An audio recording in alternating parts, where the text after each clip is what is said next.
आए हुए हैं, इसको बिल्कुल भी मिस नहीं करना है।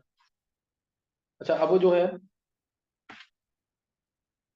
क्वेश्चन दिया था मैंने, gallium plus, indium plus, thallium plus, इसमें से टीएल प्लस जो है ना, it will not show disproportion. Stable है ना ये स्टेबल है टीएल प्लस, तो थैलियम के प्लस में स्टेबल थी। गैलियम प्लस जो है ये चला जाता है गैलियम 3 प्लस में, और गैलियम के अंदर ये चला जाता है 3Ga प्लस ले सकते हैं, और ये 2Ga। ऐसे ही indium plus, it can show disproportion. क्या मिल जाएगा? In 3 plus plus 2 I, thallium plus में नॉट पॉसिबल। चलिए ये पॉसिबल नहीं, तो gallium plus and indium plus they can show disproportionation reaction, higher में भी जा सकता है सेम एलिमेंट, और लोअर में भी जा सकता है, लेकिन थैलियम प्लस नहीं जा पाएगा क्योंकि थैलियम प्लस 3 अनस्टेबल। नेक्स्ट है, नेक्स्ट क्वेश्चन इसी के अंदर, गैलियम की ना +2 स्टेट भी शो होती है कई बार, +2, और ऐसे ही इंडियम की, ये एक्चुअल में होती नहीं है, दे रखा है हमें, ये इस फॉर्म में होती है, GaCl4। तुम इसमें निकालोगे ना +2 स्टेट आ रही है कि नहीं, Ga2Cl4 है कि नहीं है, तो क्या आया 2x - 4 = 0, आ गई ना +2 स्टेट। क्या समझ आ रहा है? लेकिन एक्चुअल में ये मीन होती है +1 और +3 का। कैसे? ये Ga+1 में है और यहाँ पे -1 आ जाएगा ना, नहीं देखो, एक Ga+1 वाला है और एक Ga क्या है, -1, ठीक है ना। एक Ga+1 वाला, ऐसे ही इंडिया में भी होता है In, और इसको इक्विवेलेंट मान लेते हैं 2GaCl, बस InCl। ये भी क्वेश्चन पूछा हुआ है, 2InCl2, Ga+HCl या In+HCl,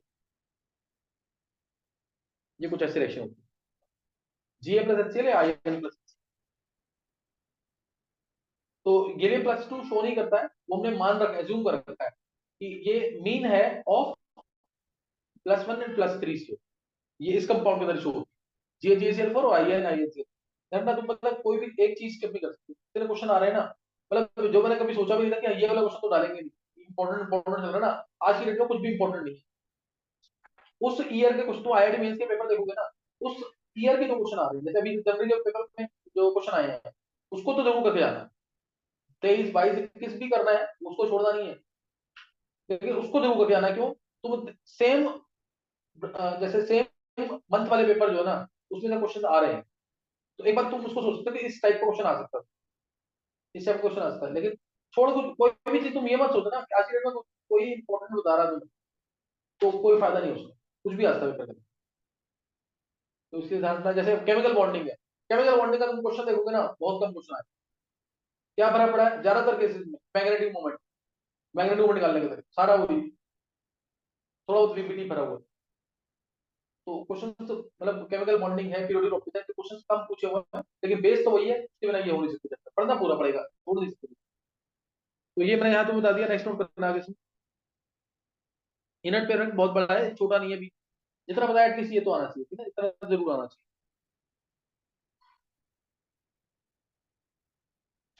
नेक्स्ट जो नोट करना है इसमें, इनर्ट पेरेंट में जो भी चीज अभी आगे इंपॉर्टेंट होगी मैं बताता रहा हूँ उसके साथ में।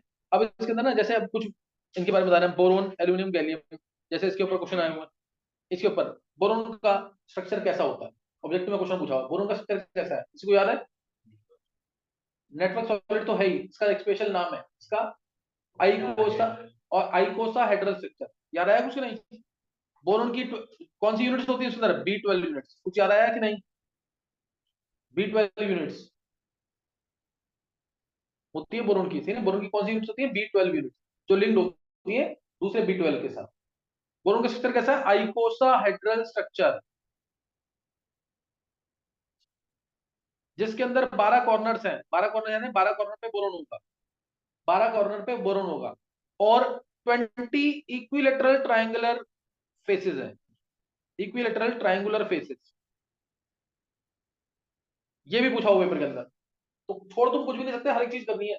बोरोन का स्ट्रक्चर कैसा है? आइकोसा हेड्रल स्ट्रक्चर। अच्छा तुम विधि जब ऑब्जेक्टिव में आता है तो देख के मार्क कर सकते हो नहीं? याद था कि नहीं है? याद था? तुम बोला नहीं, मैंने पूछा जो भी, तुम्हें करने का याद था क्या? ऑप्शन देख के तब निकाल लेते ना ऑप्शन देख, लेकिन तभी कह रहा हूँ याद जरूर करो, तभी ऐसा ना हो कि ऑप्शन देख के भी याद ना आए हो।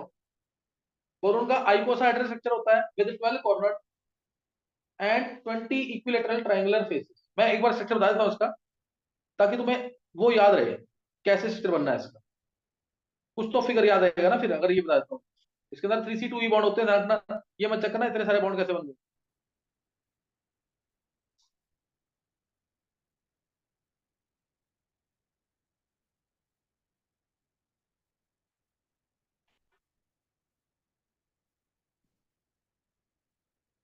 बस इनको जोड़ते जाएंगे, 3 बॉन्ड बना देंगे सीधा। ये आपस में तो जुड़े ही हुए हैं।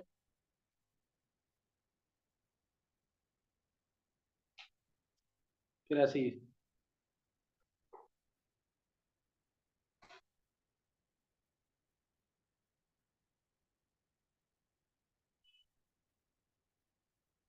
समझ गए नहीं। ये कुछ इस टाइप से स्ट्रक्चर बनता है इसका, डायमंड टाइप का स्ट्रक्चर होता है ना जो, वो बनता है इसमें। B12 यूनिट दिखा रखी है मैंने।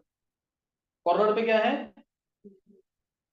कॉर्नर पे बोरोन एटम है ना, 12 कॉर्नर, 12 कॉर्नर। तो इसको ध्यान रख लेना, इंपॉर्टेंट चीज है ना। आइकोसाहेड्रल स्ट्रक्चर होता है इसका, 12 corners and 20 equilateral triangle faces. नाम है स्ट्रक्चर, कोई नहीं पूछेगा। 12 कॉर्नर्स, 20 इक्विलैटरल ट्रायंगुलर फेसेस। किससे स्ट्रक्चर है, बोरोन का। बोरोन के बारे में ये ध्यान रखना कि पूछ सकते हैं। और 3C2E बॉन्ड्स होते हैं इसके अंदर, 3C2E बॉन्ड स्ट्रक्चर के अंदर। एल्यूमिनियम, एल्यूमिनियम के बारे में बोलूं अगर मैं, तो ये बहुत इंपॉर्टेंट है। जैसे एल्यूमिनियम को जो है, अगर मैंने इसके अंदर कंसंट्रेशन ऑफ डाला तो किसी को याद है क्या होगा? देखो कौन बोल सकता है आंसर। बहुत स्पेशल केस है। इसमें डाला मैंने कंसंट्रेशन ऑफ 3, और सबने पढ़ा है, 9 10 में भी पढ़ा हुआ है, 9 10 में भी पढ़ा हुआ है, इतना इंपॉर्टेंट है। Concentrated nitric acid can be transported in aluminium containers. Reason, ये रिएक्शन नहीं होगी इसके अंदर, रिएक्शन होती है। फॉर्मेशन कंसंट्रेशन ऑफ 3 आते ही इसके सरफेस पे क्या बन जाती है, एक passive oxide layer.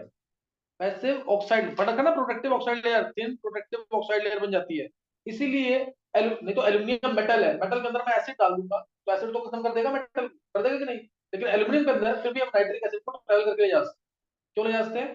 Because of formation of thin protective oxide layer on its surface. ध्यान रख रही है, तो ये ध्यान रखना भूलना नहीं।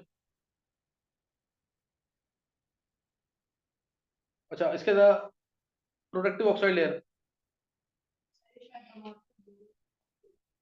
एमरफोस नोड का रिएक्शन हो जाती है, बताता हूँ क्यों अभी। ये ना तुम, ये ना जो प्रोटेक्टिव ऑक्साइड लेयर बनाते हैं, मेनली जो बनाते हैं, जैसे इसके अलावा टिन भी है जो बना सकता है, लेकिन ये हमेशा बनाते हैं प्रोटेक्टिव ऑक्साइड लेयर। कौन कौन? आयरन, कोबाल्ट, निकल, तीन तो वही है, 26 27 28। क्रोमियम, फिर chromium aluminium B, chromium aluminium B. Clear है कि नहीं? ये एलिमेंट्स ऐसे हैं जो क्या बनाते हैं, प्रोटेक्टिव ऑक्साइड लेयर। ये एलिमेंट क्या बनाते हैं, protective oxide layer on their surface. ये क्या बनाएंगे, protective oxide layer on their surface.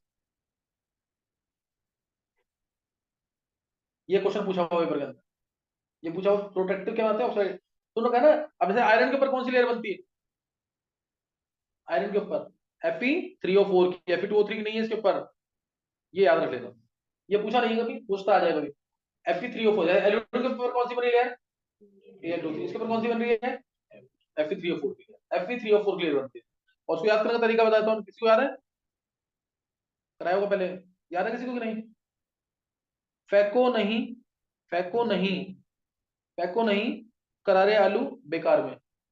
याद आ गया कि नहीं है? याद कर लेना इसको। ये 6 एलिमेंट्स ऐसे हैं जिनके ऊपर क्या बनती है, प्रोटेक्टिव ऑक्साइड लेयर। क्या बनेगी, प्रोटेक्टिव ऑक्साइड लेयर।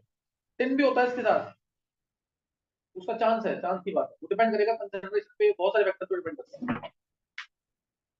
कंसंट्रेटेड अगर मैं नाइट्रिक एसिड बोलता हूँ तो कितना कंसंट्रेशन, 68% एग्जैक्ट है, 70% तो बोल सकते, 68% एग्जैक्ट है। अच्छा, और ये एल्यूमिनियम के बारे में बता दिया कि एल्यूमिनियम जो है, इसके ऊपर हम जैसे एल्यूमिनियम जो है, हाई टेंशन वायर्स कौन से मेटल की बनी होती है, हाई टेंशन वायर्स एल्यूमिनियम की बनी होती है, सबको पता है। क्या रीजन है इसका, हाई टेंशन वायर्स, क्योंकि पानी पड़ता है ऊपर, बारिश वगैरह होती है तो पानी गिरेगा, पानी गिरेगा उस पर, एल्यूमिनियम के वायर्स को कोई फर्क नहीं पड़ता। Reason again due to formation of protective oxide layer on the surface. तो हाई टेंशन वायर्स भी एल्यूमिनियम की ही होती है, aluminium metal. Because of formation of protective oxide layer on the surface. ये 2 पॉइंट एल्यूमिनियम कार्बाइड में ध्यान रखना जरूर। और भी चीजें हैं, जैसे mixture of aluminium plus NaOH is used to open clogged drain pipes. जो ड्रेनेज सिस्टम होता है, घरों में भी होता है, पाइप क्लॉग हो जाती है कई बार कि नहीं, क्लॉग अगर हो जाती है तो हम क्या डालते हैं उसके अंदर, एक केमिकल डालते हैं। केमिकल के अंदर क्या होता है, aluminium plus NaOH। Aluminium plus NaOH होता है उसके अंदर। रिएक्शन हमने पढ़ी है 10th क्लास में भी, और अभी पढ़ाई भी मैंने। क्या बन जाएगा इससे, बोलो दिया। बहुत अच्छे, NaAlO2 सोडियम मेटा एल्यूमिनेट, ये बनेगा। और साथ में एक गैस रिलीज होगी बहुत हाई प्रेशर पे, कौन सी गैस, H2 गैस। और ये H2 gas clogged drain pipes को क्या कर देगी, ओपन कर देगी। जब बहुत तेज प्रेशर से गैस जाएगी तो क्या करेगी, जो भी क्लॉग्ड ड्रेन पाइप है वो ओपन हो जाएगी। Therefore, a mixture of aluminum and NaOH, clear, a mixture of aluminum and NaOH is used to open clogged drain pipes, is used to open clogged drain pipes। क्या aluminium के बारे में मैंने 3 बातें बताई हैं, क्या तीनों याद है, तीनों बातें याद होंगी कि नहीं। कौन बोलेगा, प्रियंका बोलो तुम, क्या पूर्वा बोलेगी, पूर्वा बोलो 3 बातें मैंने क्या बताई एल्यूमिनियम के बारे में।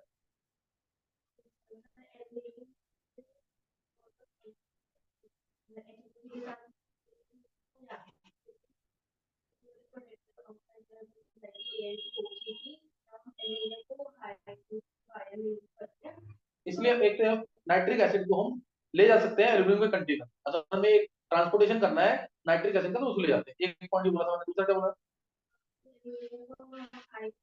बायस में यूज करते हैं again because of formation of, हाँ थिन लेयर। हाँ तीसरा पॉइंट क्या था,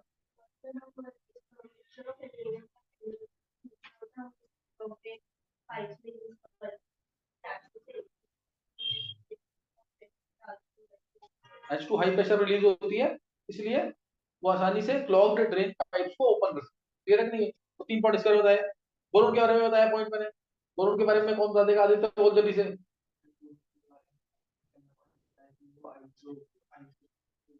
आइसोकोरिक होता है, हाँ,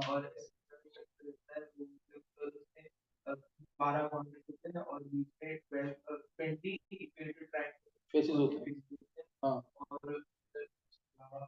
और ये यही इतना ही करना, 3C2 बॉन्ड्स होते हैं इसके अंदर, कंट्रीब्यूशन में कर सकते हैं, B12 यूनिट्स होती है इसमें। और गैलियम के बारे में बताया कुछ क्या, नहीं गैलियम के बारे में। अब गैलियम, गैलियम के बारे में बहुत इंपॉर्टेंट चीज है। बोरोन बता दिया मैंने तुम्हें, एल्यूमिनियम बता दिया, गैलियम। गैलियम और ज्यादा इंपॉर्टेंट, इसके भी क्वेश्चन काफी आते हैं। इसका क्वेश्चन मेंस में नीट में बहुत बार आया हुआ है। गैलियम सॉलिड, गैलियम सॉलिड और गैलियम लिक्विड, इसकी डेंसिटी ज्यादा, इसकी डेंसिटी ज्यादा। वैसे तो सॉलिड की डेंसिटी ज्यादा होती है, अब पूछा तो किसकी होगी, लिक्विड। गैलियम लिक्विड की डेंसिटी ज्यादा होती है। Gallium expands on solidification, AIIMS में पूछा हुआ 2005 में, जब एम्स अलग होता था नीट से, 2005 में पूछा हुआ एम्स के अंदर। गैलियम सॉलिड, गैलियम लिक्विड, तो गैलियम लिक्विड की डेंसिटी होती है, सेम केस होता है बेसिक सॉलिड लिक्विड के साथ, सेम। वाटर सॉलिड लिक्विड तो पता ही तुम्हें, वाटर सॉलिड वाटर लिक्विड पूछ सकते हैं ना ऐसे क्वेश्चन, किसकी डेंसिटी ज्यादा, सॉलिड आइस की वाटर की, वाटर की। तुम्हें ये तो सिंपल पता ही है, आइस जो है फ्लोट करती है, पानी में डाल देंगे आइस को तो क्या होता है, बर्फ ऊपर आ जाती है ना, तो डेंसिटी इसकी कम है इसलिए।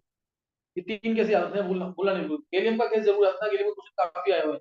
Gallium expands on solidification, clear, gallium expands on solidification, क्या याद रहेगा ये, गैलियम एक्सपैंड्स ऑन सॉलिडिफिकेशन। अब बोरोन एल्यूमिनियम गैलियम, गैलियम जो है ध्यान देंगे, गैलियम, गैलियम जो है इसको, इसका जो मेल्टिंग टेम्परेचर है ना, melting temperature 29 degree Celsius, melting temperature. यानी अगर मैं तुमसे पूछूं एक important question, gallium room temperature पे लिक्विड होगा कि सॉलिड होगा, लिक्विड नहीं सॉलिड, सॉलिड होगा ना। गैलियम रूम टेम्परेचर क्या होगा, सॉलिड। रूम टेम्परेचर में 25 डिग्री सेल्सियस, 25 डिग्री सेल्सियस पे तो क्या होगा, सॉलिड ही होगा। वो 29 डिग्री सेल्सियस तक सॉलिड हो जाएगा लिक्विड, याद रहेगा कि नहीं। गैलियम का मेल्टिंग टेम्परेचर, मेल्टिंग पॉइंट है 29 डिग्री सेल्सियस, यानी 303 केल्विन ना, 302, 302 303 केल्विन के आसपास, सही है ना।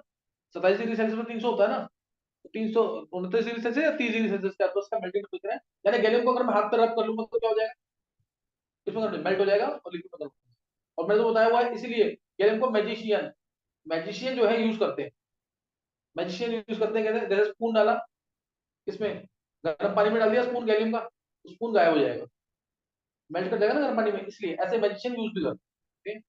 तो इसको जरूर बताओ ऐसे पूछ लेना गर्म को। चलो ध्यान रहेगा कि नहीं है? Boron, aluminium, gallium, indium, thallium, ठीक है, boron, aluminium, gallium, indium, thallium. Gallium के बारे में बताया ना, इसके बारे में पता होना चाहिए, इन्हीं के बारे में पूछा जाता है ज्यादा। और गैलियम जो है ना, इसका मेल्टिंग टेम्परेचर कितना है? 29 डिग्री सेल्सियस, 29 डिग्री सेल्सियस का मेल्टिंग टेम्परेचर है। और इसका बॉइलिंग टेम्परेचर जो है ना, बॉइलिंग टेम्परेचर वो कितना है? बहुत ही हाई है, बहुत ही। कितना याद है किसी को? 2600 केल्विन के आसपास, 2603 केल्विन के आसपास। तो मेल्टिंग टेम्परेचर ज्यादा है इससे कम है? बहुत ज्यादा। तो इसलिए इसकी liquid boiling temperature, boiling temperature इसका बहुत ज्यादा है, तो इसकी लिक्विड की रेंज क्या है, कम की ज्यादा? कितने टेम्परेचर रेंज में लिक्विड फॉर्म में है? 29 से लेकर के 2600 तक लिक्विड फॉर्म में ना। इसीलिए इसको हाई टेम्परेचर थर्मोमेट्री में यूज करते हैं गैलियम। एनसीईआरटी के एक ही लाइन बता रहा हूं मैं, एनसीईआरटी को छोड़ना नहीं है, स्पेशली इनऑर्गेनिक के लिए। इसलिए हम इसको कहां यूज करते हैं? High temperature thermometry. गैलियम का मेल्टिंग टेम्परेचर कितना है? 29। और बॉइलिंग टेम्परेचर 2600 केल्विन या 2400 डिग्री सेल्सियस के आसपास का, है ना? 2676 केल्विन है मुझे लग रहा है इसका बॉइलिंग टेम्परेचर। तो ये it is liquid over a very wide range of temperature, it is liquid over a very wide range of temperature, therefore gallium is used in high temperature thermometry। इसलिए gallium को use करते हैं कहां पे? High temperature thermometry. Gallium is used in high temperature thermometry because it is liquid over a very wide range of temperature, it is liquid over a very wide range of temperature। क्या याद रहेगा ये? तो ये ध्यान रखना, इसके अंदर नेक्स्ट नोट करना बात। बोरोन के बारे में बता दिया, एल्यूमिनियम के बारे में, गैलियम के बारे में। नेक्स्ट अब है जो नेक्स्ट मेल्टिंग टेम्परेचर जो है ना इसका, मेल्टिंग टेम्परेचर इस ग्रुप का। मैं अगर बात करूं boron, aluminium, gallium, indium, thallium, अगर मैंने पूछा इसका ऑर्डर क्या है मेल्टिंग पॉइंट का, क्योंकि मेल्टिंग पॉइंट की बात चल रही है, इससे वो बता रहा हूँ। एटॉमिक रेडियाई बता दिया मैंने, आयनेशन जी बता दिया मैंने, ऑक्सीडेशन स्टेट बता दिया मैंने, बता दिया ना ये। अभी क्या बता रहा हूँ मैं? मेल्टिंग पॉइंट, जैसे टॉपिक के अंदर मेल्टिंग पॉइंट। बोरोन का मेल्टिंग पॉइंट, ये तो नेटवर्क सॉलिड था कि नहीं? मेल्टिंग पॉइंट ज्यादा होगा कम होगा? बहुत ही ज्यादा होगा, और सबसे ज्यादा होगा इनफैक्ट। 2400 केल्विन मैं ये अंदाजा दे रहा हूँ तुम्हें, ये मत मान लेना यही है। 2400 उसका हो सकता 2500 हो सकता 2600। वो एक हिंट दे रहा हूँ ताकि तुम्हारे दिमाग में रहे कि इस टाइप का होगा। 2400 केल्विन। एल्यूमिनियम जो है इसका मेल्टिंग टेम्परेचर, एल्यूमिनियम का तो सबने देखा ही हुआ है, एल्यूमिनियम को तो मेल्ट करते हैं ना। तो एल्यूमिनियम जो है इसका 930 केल्विन के आसपास, 930 550 डिग्री सेल्सियस मान सकते हो। 550 डिग्री सेल्सियस इसका क्या है मेल्टिंग टेम्परेचर। 930 केल्विन के आसपास ये जो है एल्यूमिनियम मेल्ट कर जाता है, और स्टैचूज वगैरह बनती है इसकी, यूटेंसिल्स, बर्तन वगैरह तुमने देखे हुए हैं एल्यूमिनियम के होते हैं, होते कि नहीं है? इसलिए बोलते हैं कि एल्यूमिनियम के वेसल्स में पानी को पूरी रात नहीं रखना है, रिएक्शन हो जाती है ना। तो ये एल्यूमिनियम के कंटेनर्स को यूज करना ही नहीं होता है, मतलब कि इनफैक्ट किसके लिए? खाना वगैरह बनाने के लिए। ये इंजूरियस टू हेल्थ है एल्यूमिनियम। ज्यादातर क्या बोलते हैं कि स्टील के बर्तन यूज करते हैं ना, स्टील के बर्तन, क्योंकि उसका उसका क्या है, जो मेल्टिंग टेम्परेचर है बहुत ही हाई होता है। आयरन के अंदर कार्बन मिक्स कर दिया, और क्रोमियम मिक्स कर दिया, मैग्नीज मिक्स कर दिया, निकल मिक्स कर दिया, क्या बनता है? स्टील बनता है। मेल्टिंग टेम्परेचर क्या इसका? बहुत हाई है। मेल्टिंग टेम्परेचर अगर बहुत हाई है तो क्या होगा? फर्क नहीं पड़ेगा, it is not injurious to health. इसलिए खाना किसमें बनाना चाहिए ज्यादातर? स्टील के बर्तनों में। जो बोला टेफ्लॉन कोटिंग कर रखी है, इसमें बना लेंगे। तो टंगस्टन है वो भी ना, वो भी रेज एमिट करता है टंगस्टन। तो नॉन स्टिक कोटिंग जो होती है वो भी बहुत ज्यादा हार्मफुल होती है, तो इसलिए ज्यादातर पुराने लोग क्या करते थे, वो कभी भी यूज नहीं करते थे, है ना? ये वाली नॉन स्टिक कोटिंग, टेफ्लॉन की कोटिंग जो होती है, तो ये ध्यान मैसेज कर। समझ गया कि नहीं हर्षित? जितने भी बर्तन तेरे हैं एल्यूमिनियम के, सब चेंज कर दियो आज। चलो अभी समझ आ गया ना? Boron, aluminium, gallium, indium, thallium. Gallium का मैंने बताया तुम्हें, टेम्परेचर कितना है मेल्टिंग टेम्परेचर? 303 केल्विन के आसपास। ये इसका मेल्टिंग टेम्परेचर सबसे कम है। उसके बाद अब गैलियम से लेके थैलियम तक इफेक्टिव न्यूक्लियर चार्ज बढ़ेगा कि कम होगा? अब ना मेल्टिंग पॉइंट यहां से बढ़ रहा है, अब यहां से मेल्टिंग पॉइंट बढ़ रहा है। अब जैसे इसका मैं बोलूं तो 450 केल्विन के आसपास का मेल्टिंग पॉइंट है। अगर अगले की बात करूं तो 550 केल्विन या 576 केल्विन है शायद एग्जैक्ट, इसका मेल्टिंग टेम्परेचर है। तो अब आगे बढ़ गया ना, आगे बढ़ गया, क्यों बढ़ा होगा? डी और एफ की एंट्री, वैलेंस इलेक्ट्रॉन की अट्रैक्शन बढ़ेगी न्यूक्लियस से। जेड इफेक्टिव बढ़ गया ना, जेड इफेक्टिव बढ़ता तो मेल्टिंग टेम्परेचर बढ़ जाएगा। जेड इफेक्टिव बढ़ेगा तो मेल्टिंग टेम्परेचर क्या हो जाएगा? बढ़ जाएगा। मेटेलिक बॉन्ड्स क्या हो जाएंगे, स्ट्रॉन्ग हो जाएंगे, इसलिए मेटेलिक बॉन्ड्स क्या हो जाएंगे, स्ट्रॉन्ग। जबकि ग्रुप में आते हैं तो मेटेलिक बॉन्ड वीक होते हैं ना, जैसे sodium potassium rubidium caesium francium. क्या किया था तुमने, क्या किया, नीचे आ रहे मेटेलिक बॉन्ड वीक बोले थे ना, मैं इधर क्या कर रहा हूँ, बढ़ रहे हैं, स्ट्रॉन्ग स्ट्रेंथ बढ़ रही है, क्यों, इफेक्टिव न्यूक्लियर चार्ज बढ़ रहा है, जेट इफेक्टिव बढ़ रहा है, इसलिए मेल्टिंग प्रेशर बढ़ रहा है। क्या याद रहेगा ये, तो ये पूरा। अब इसमें अगर मैं तुमसे बोलूं ऑर्डर ऑफ मेल्टिंग पॉइंट क्या है ग्रुप 15 का, ग्रुप 13 का ऑर्डर ऑफ मेल्टिंग पॉइंट, अब हो रहा है ना टफ। अब कहने को तो क्या है, अगर मैं सिंपल बोल दूं तुम्हें, बोरोन से लेके गैलियम तक मेल्टिंग पॉइंट क्या हुआ, डिक्रीज, और उसके बाद क्या हुआ, इंक्रीज। अब मैं लेकिन बोलूं ऑर्डर में अरेंज करो, तब फंस सकते हैं कि नहीं, इसलिए वैल्यूज बता रहा हूँ। सबसे ज्यादा किसका हुआ, बोरोन का, बोरोन के बाद एल्यूमिनियम के बाद थैलियम, थैलियम के बाद उल्टा हो गया कि नहीं यहाँ से, बोरोन से, हाँ boron, aluminium, thallium, indium, gallium. देखो दो तो तुम्हें डाटा होना चाहिए, ये नेटवर्क सॉलिड सबसे ज्यादा, गैलियम में जेड इफेक्टिव भी बहुत कम, मेटलिक बॉन्ड्स भी वीक होंगे इसके, और ये तो वैसे ही याद रहेगा, मैजिशियन वाले से पॉइंट से याद हो सकते हो उसको, इसका मेल्टिंग टेम्परेचर बहुत कम, क्लियर नहीं है, इसलिए ये ऑर्डर है इसका। और ये ऐसा पता सोचना नहीं आया हुआ 2022 के पेपर में, देखते हैं किसको याद है पहले, 2022 के पेपर में क्वेश्चन आया हुआ है, एस ब्लॉक से रिलेटेड क्वेश्चन है, आंसर देंगे, beryllium, magnesium, calcium, strontium, barium, बोल रहा हूँ ना, तुम चेक कर लेना बेशक, 99% श्योर हूं मैं, 2022 के पेपर में आईआईटी मेंस से क्वेश्चन आया हुआ है, इनको अरेंज करना है मेल्टिंग पॉइंट, हैंड से करना है, सिर्फ बोलना नहीं है, बेरियम नहीं था उसमें, बेरियम हटा दो, ये चार ऑप्शन थे, इनको अरेंज करना मेल्टिंग पॉइंट, बेरिलियम, मैग्नीशियम, देखते हैं कौन पढ़ के आ रहा है क्लास में, ये खत्म हुआ भी एस ब्लॉक पीछे, हैंड से करना है भी, आंसर नहीं बोलना, beryllium, magnesium, calcium, strontium, order of melting point, एक प्रियंका ने हैंड से, प्रियंका तुम देख के बोल रहे हो, पेज कौन सा है देखना, सेम है, सही है, चलो प्रियंका ने एक हैंड से कर दिया, पीछे से देख के तो बोल रहा हूँ, फायदा नहीं कोई भी, एक प्रियंका को आता सिर्फ, देखो होता नहीं, मुझे तो रीजन दिया हुआ मैंने इसका प्रॉपर एकदम, अब बोलो प्रियंका, बस मैग्नीशियम लास्ट का, मैग्नीशियम तेरे को याद आ गया, तूने देखा, तूने क्या याद आ, बेरिलियम सबसे ज्यादा, फिर क्या होना, क्या थी था, बेरिलियम सबसे ज्यादा, फिर मैग्नीशियम, फिर कैल्शियम, स्ट्रोंशियम, फिर बेरियम, फिर रेडियम, रेडियम तो है ही नहीं, छोड़ दो, बीए फिर एमजी, बीए तो था नहीं है ना, बीए तो था नहीं, एमजी लास्ट में आ गया, एमजी कहाँ आया था, लास्ट में, एमजी कहाँ पे आ गया था, लास्ट में, तो एमजी लास्ट में क्यों आया था, मैंने इसका रीजन दिया था, क्या आया था, मैग्नीशियम की एचसीपी में पैकिंग थी, इसकी एक लेंथ बढ़ गई थी, अब नॉर्मल हो गई थी एक लेंथ, याद आएगा कि नहीं है, तो इसलिए इसका वॉल्यूम बढ़ जाएगा, वॉल्यूम बढ़ जाएगा तो इसकी मेल्टिंग पॉइंट कम हो जाएगा, याद आ गया कि नहीं क्वेश्चन वाला, ये तुम लोग चैप्टर नहीं बोलोगे मन में, ये क्वेश्चन, और ये मेन से क्वेश्चन आया 2022 से, 2022 का क्वेश्चन नहीं वाला, इसको मैंने लास्ट ईयर जब पढ़ाया था, मैंने बोला ऐसे याद कर लो, बेकार सर बॉल मांगे, ऐसे कर ले, रीजन दिए हुए मैंने सारे, कहीं से कुछ भी याद आ जाए वहां पे देखो तो क्वेश्चन तो याद आ जाए एटलीस्ट, तो इसलिए तुम किसी जिस तरह से निमोनिक से करना निमोनिक से करो, डायरेक्ट करना डायरेक्ट करो, ट्रेन को छोड़ के किसी को याद नहीं था, नहीं आता है, जब देख के आ जाएगा वैसे आदमी। ध्यान रखना चीज का, सही ना, ये कराया हो क्लास के अंदर,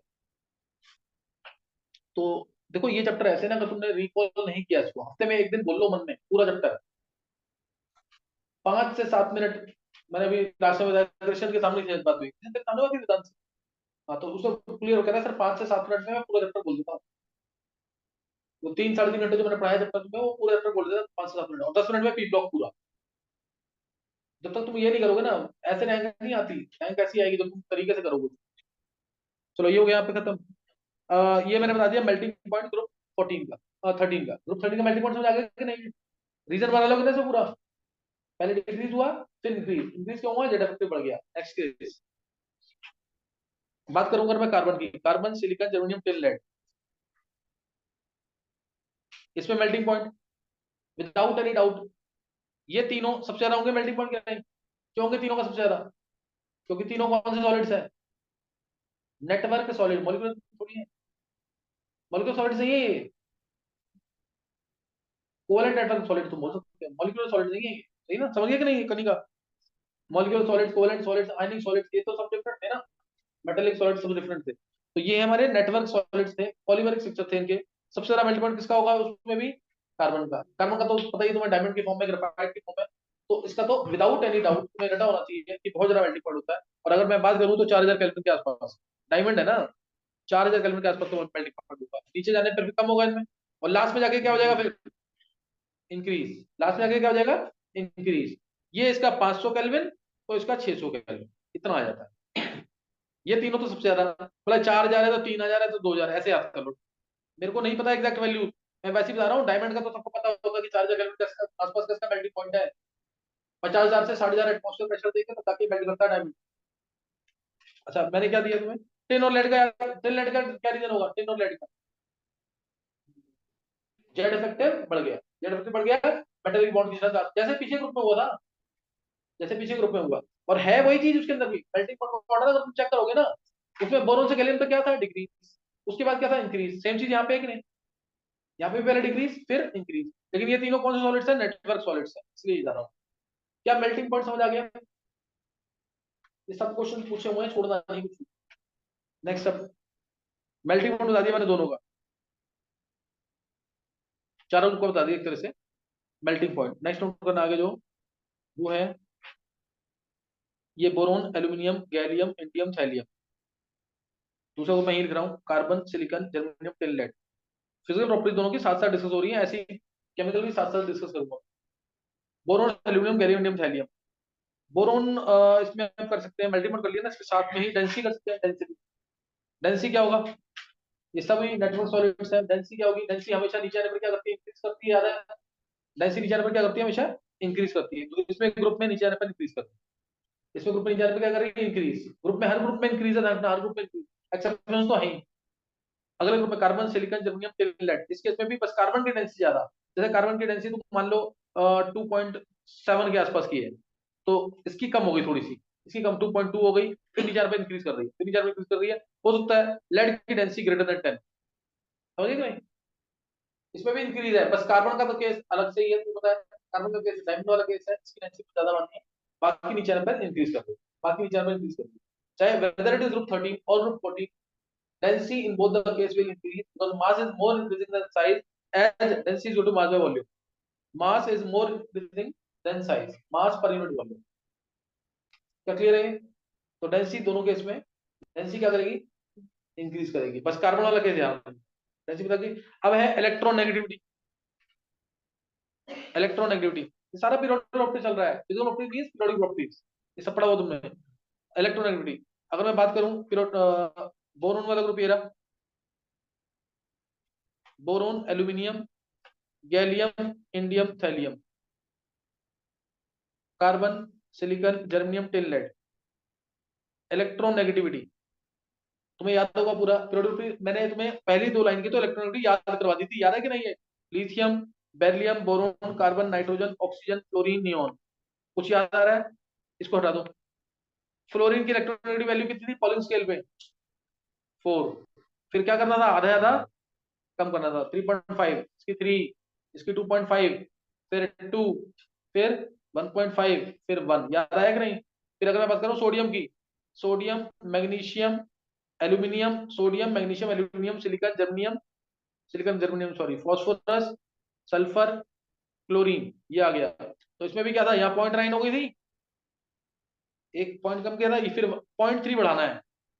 ऊपर 0.5 बढ़ाया था, नीचे कितना बढ़ाना था, 0.3, 0.9, 1.2, 1.5, 1.8, 1.5, 1.8, फिर 2 फास्फोरस आ गया ना 2.1, फिर सल्फर की 2.5 थी, फिर 3 थी, यहाँ पे थोड़ी ज्यादा बढ़ती है ना। क्लोरीन की तो रटी होगी, सबको 3 होती है, क्या ध्यान आ गया कि नहीं। तो अब तुम देखो यहाँ पे बोरोन की इलेक्ट्रॉनिक कितनी है, 2, एल्यूमिनियम की 1.5, यहाँ पे बढ़ती है, यहाँ पे ये स्पेशल केस यहाँ बढ़ती है, क्यों बढ़ती होगी, 1.6, 1.7, 1.8, ज्यादा नहीं बढ़ रही, ऑलमोस्ट कांस्टेंट है, फिर भी बढ़ क्यों रही होगी, क्या रीजन होगा, क्यों बढ़ रही होगी यहाँ पे, नहीं पता क्यों बढ़ रही होगी, बताओ। जेड इफेक्टिव बढ़ रहा है, जेड इफेक्टिव बढ़ रहा है, ऐसे बढ़ी।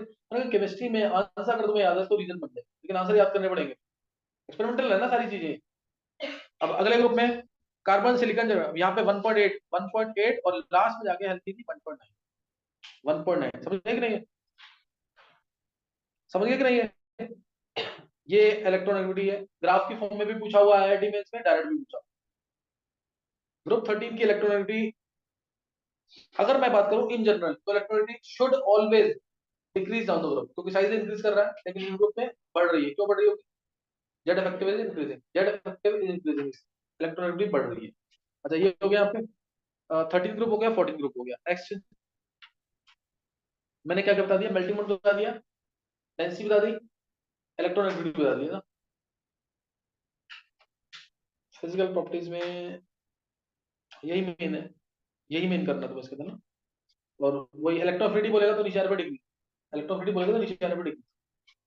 ये अब नेक्स्ट नोट करना है, chemical properties. Chemical properties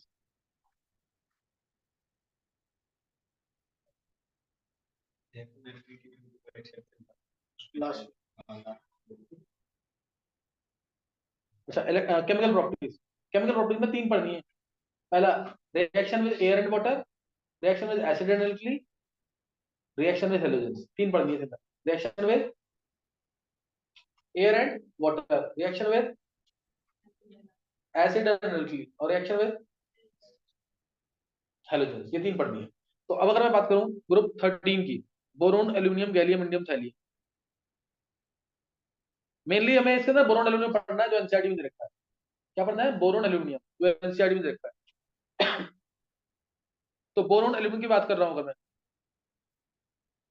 air और वाटर से रिएक्शन, एयर और वाटर से रिएक्शन नॉर्मल कंडीशन में ना तो बोरोन ना एल्यूमिनियम रिएक्ट करता है इसके साथ, एयर के साथ, वाटर के साथ। रीजन बहुत सिंपल सा है, बोरोन तो नेटवर्क सॉलिड है, पॉलीमरिक फॉर्म में होता है, तो इससे रिएक्ट नहीं करेगा, पानी के साथ भी रिएक्ट नहीं करेगा और एयर के साथ भी रिएक्ट नहीं करेगा। एल्यूमिनियम पेपर क्या बन जाती है?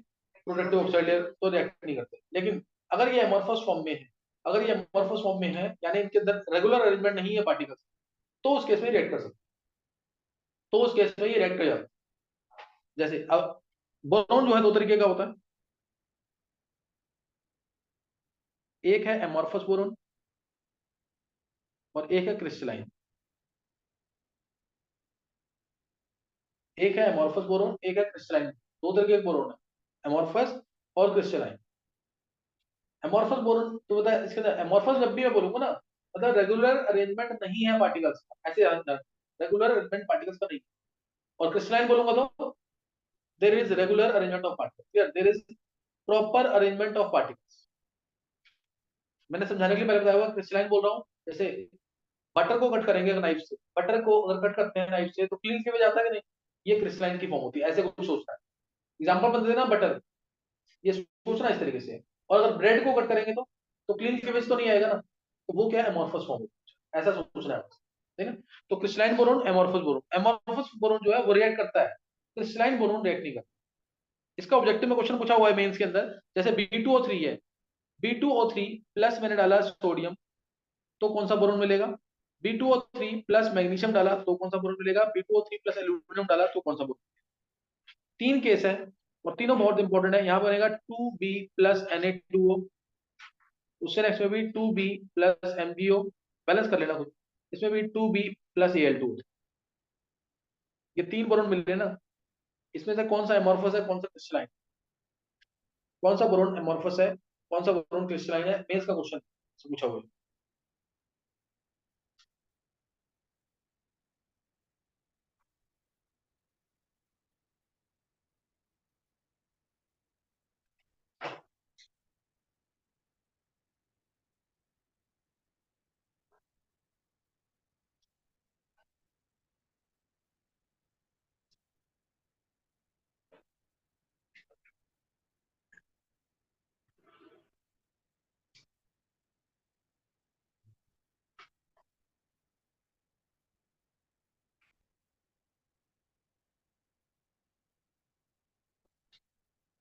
हम बोल रहे हैं किसी को? पहले दो क्रिस्टलाइन, लास्ट वाला एमॉर्फस, बोला किसी को? लास्ट वाला क्रिस्टलाइन है, पहले दो कौन से एमॉर्फस? देखो देखो बहुत ध्यान से रीजन सुन लेना एक बार ताकि ये याद रहे एटलीस्ट। अगर मैं तुम्हें बोलूं Na2O, MgO, Al2O3, इन तीनों का स्टेबिलिटी ऑर्डर क्या है, या इन तीनों का लेटेस्ट एनर्जी का ऑर्डर क्या है? इन तीनों का स्टेबिलिटी ऑर्डर क्या है, या इन तीनों का लेटेस्ट एनर्जी का ऑर्डर क्या है? Na2O, MgO, Al2O3,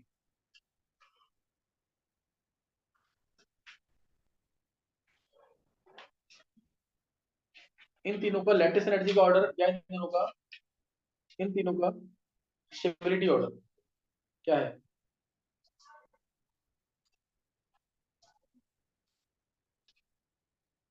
बोलो। सबसे ज्यादा Al2O3, फिर MgO। देखो इधर Al3+ है, O2-, इन दोनों में अट्रैक्शन है। इधर Mg2+ है,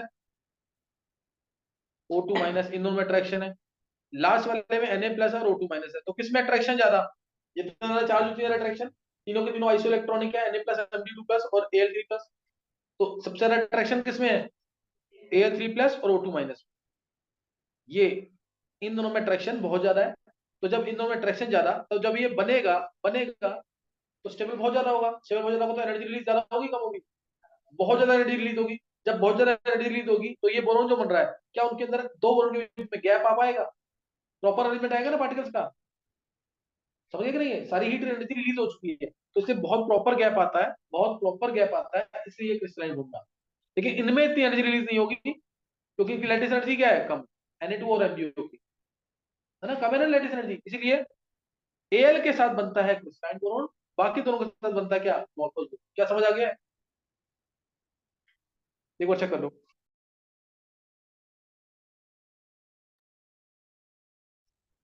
और अमोर्फस बोरोन ही है जो रिएक्ट करेगा। क्लियर? अमोर्फस बोरोन है वो जो रिएक्ट करेगा।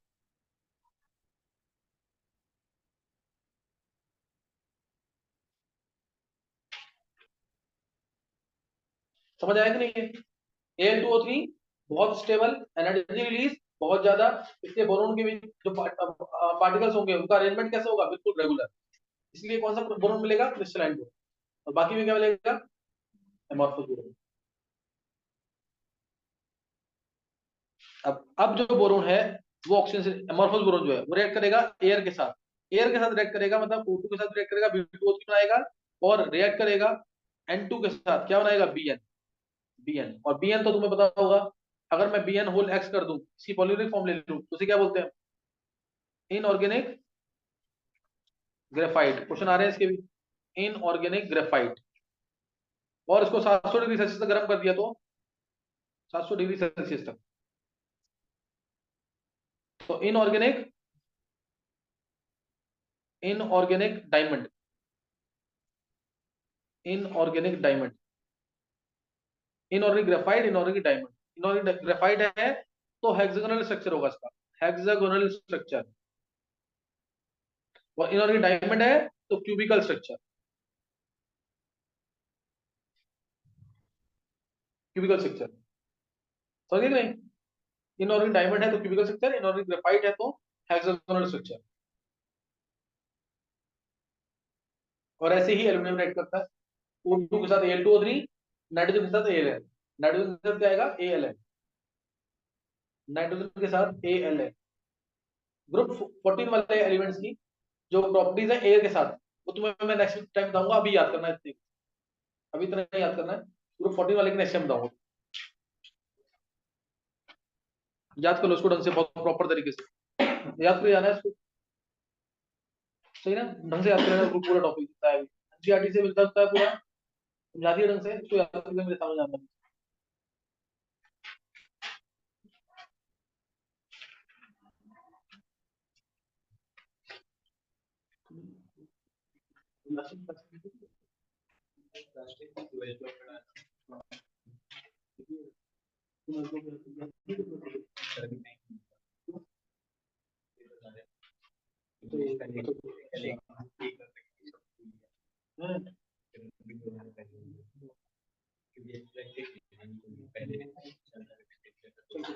Class class